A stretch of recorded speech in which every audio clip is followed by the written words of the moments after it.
kuadër të këtyre 15 projekteve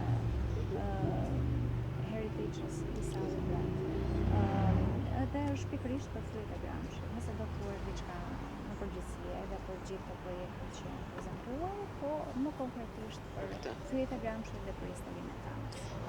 Në fakt, ky është i 14, kemi dhe një tjetër që e kemi lënë për në shtator, jo më kot se ka përfunduar, por ka të bëjë me fazën tjetër të projektit që është edukimi.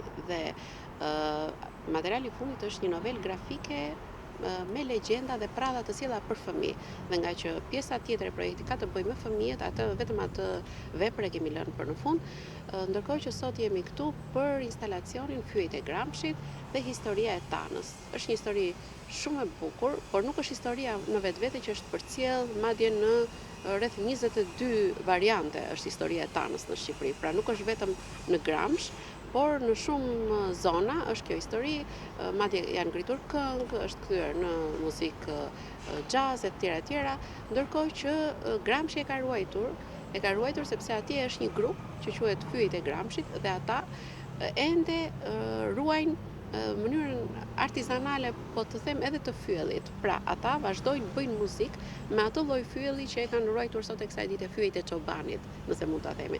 Dhe vetë historia e Tanës e tillë është një histori dashurie e një çobani me Tanën, vajzën e një pasaniku, i cili më shumë mesazhet e dashurisë së tij për Tanën i përcjellte përmes fyellit.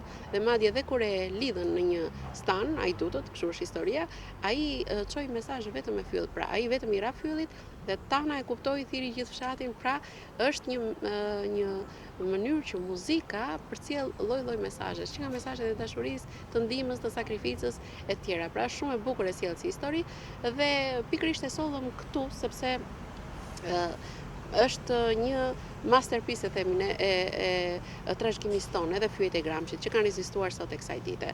Dhe menduam që ishte një vend i përshtatshëm Ministria e Kulturës apo Kino Studio, flasim për gjithë të territor që ka dhe vepra të tjera arti. E sjell nga Erkys Krisiko, brenda ka edhe një audio të përkohshme, e cila është kryesisht me bateri, sepse kështu është dhe mjedisi këtu për të qenë një gjë e përhershme. Dhe shpresojmë që edhe materiali është i reziston kohës, shpresojmë që kushdo që viziton dhe vjen në këtë zonë ta shohë, ka dhe një QR kod që të çon tek historia, pra të gjithë ta mësojnë edhe historinë.